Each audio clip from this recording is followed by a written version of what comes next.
Ryan, just a quick video on how to set this all up. Obviously, import the CT scan, and you have your patient here. So you just have to import the STL, and I just drag and drop it in this bottom left corner. And it'll ask you if it's a maxilla, and it should auto stitch properly. If not, I'll show you how to manually stitch it. It just takes a little bit of time. And then we'll go into planning the implant position, waxing up a tooth, and then design the surgical guide. So this is a really good stitch. So if you go through the cross sections, you can see how it looks really good. And you're going through all these images, and it's literally perfect. So I'm good. And after that, you really don't need the DICOM data anymore. You really just need this. And then from here on out, I'll just wax up a tooth, click, drop it in place, and that looks pretty good. You can fine tune it, whatever you want to do. There you go. All right. So we're done with the tooth. Now I'm gonna lock the tooth position. So you go into tooth and then lock it, and then it won't move anymore. Now we can just go into our implant planning. All right. So we'll add an implant, and you want to place a 4.3 by 11.5 Biomax 4.3 11.5. Click OK, and then just drag and drop it anywhere in any one of the windows. It doesn't really matter. Rotate the implant until you're happy, and then I like this screen the most. Just drag my mouse around to make sure it's perfect, parallel with the two adjacent teeth. And then coming out the central fossa for restorative reasons. Okay.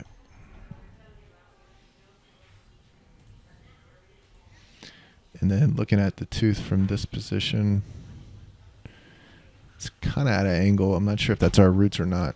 Let's go back and look at it. It's coming out a little mesial, so I might direct it a little bit like this. That's coming out a lot better. So then I will just go into we can kind of take the tooth off, turn the tooth off.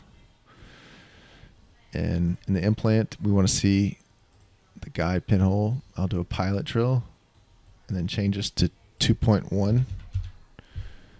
That'll change the guide tube diameter, and I'll verify that I like the position.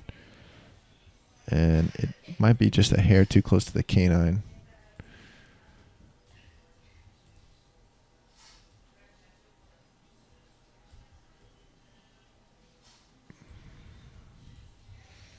Just fine tuning. And then to make our surgical guide, I usually like to put a window somewhere in the anterior.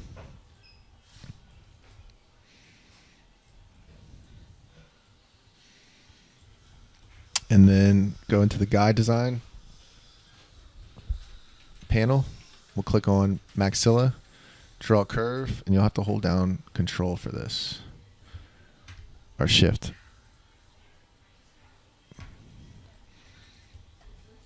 And then shift again.